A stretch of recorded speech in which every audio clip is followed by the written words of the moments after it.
Yo tout le monde, c'est Nico, j'espère que vous allez bien. En tout cas, moi, ça pète le feu.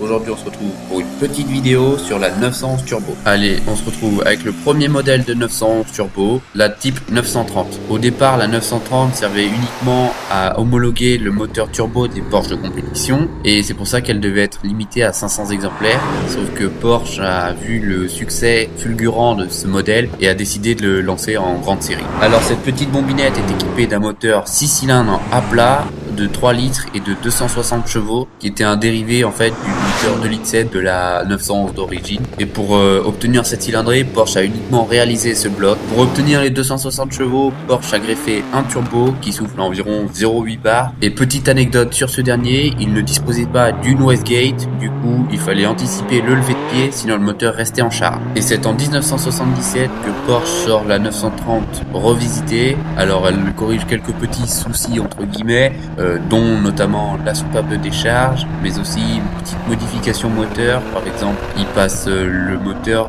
de 3 litres à 3 litres 3 pour obtenir 300 chevaux et ils y ajoutent un échangeur RR. Et c'est que 13 ans après que Porsche sort la nouvelle 911 Turbo, la Type 964. Alors il existe deux versions de cette voiture, la 3 litres 3 qui développe 320 chevaux et 450 Nm de couple, et la 3 litres 6 qui développe 360 chevaux et 520 Nm de couple. Alors comment est-ce qu'on différencie la 3 litres 3 de la 3 litres 6? La 3 litres 3 s'appelle la 964 Turbo et la 3 litres 6 s'appelle la 965 Turbo. Alors celle-ci est considérée par les puristes comme une des 911 Turbo les plus compliquées à piloter car c'était une propulsion pure et qu'elle ne disposait d'aucun électronique pour aider à part l'ABS, mais c'était le strict minimum. Alors côté performance, la 3 litres 3 faisait le 0 à 100 en 5 secondes et la 3 litres 6 en 4 secondes 8. J'ai oublié de préciser, mais la 964 sera produite de 1990 à 1994. Et voilà. Alors, en 1994 sort la troisième génération, la Type 993. Alors, il faut savoir que la 993 est la dernière à avoir un flat 6 refroidi par air. Alors, sur la turbo normale, c'est un 3 litres 6 de 408 chevaux qui peut développer 430 chevaux avec le kit moteur X51. Et ensuite, sur la turbo S, c'est un moteur de 450 chevaux, un 3 litres 6 biturbo aussi, avec un couple de 540 Nm.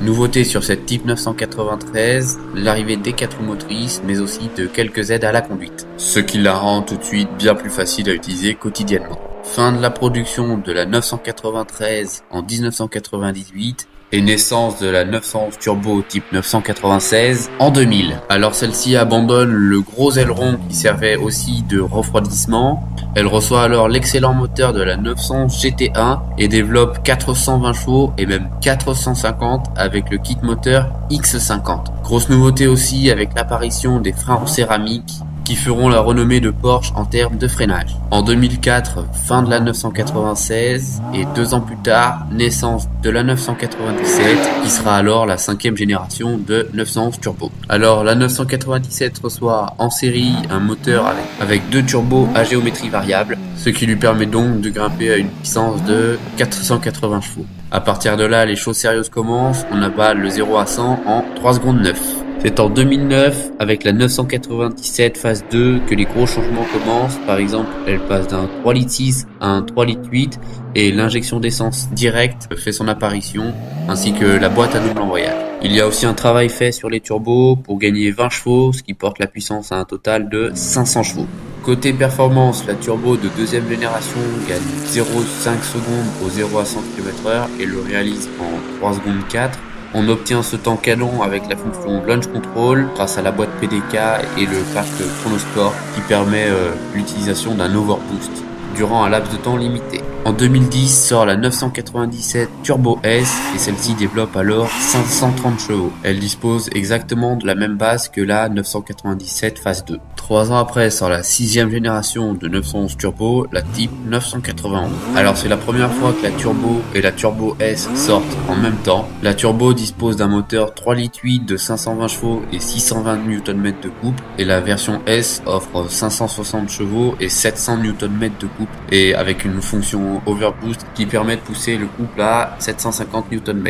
Alors les chiffres officiels Porsche annoncent un 0 à 100 en 3 secondes 1, alors que certains magazines l'ont testé et ils auraient obtenu des chiffres inférieurs à 2 secondes 8. Cette 911 Turbo est l'une des plus efficaces car elle dispose de beaucoup de technologies hyper évoluées, comme par exemple les 4 roues directrices ainsi qu'un aérodynamique actif. Il faut savoir qu'actuellement on est encore toujours dans la 6e génération de 911 Turbo, c'est-à-dire la type 991.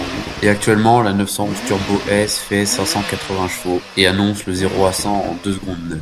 Et voilà, c'est la fin de cette vidéo. J'espère qu'elle vous a plu. Si c'est le cas, n'hésitez pas à vous abonner, à liker et à commenter. Ça me ferait super plaisir. Et moi, je vous dis à la prochaine. Ciao!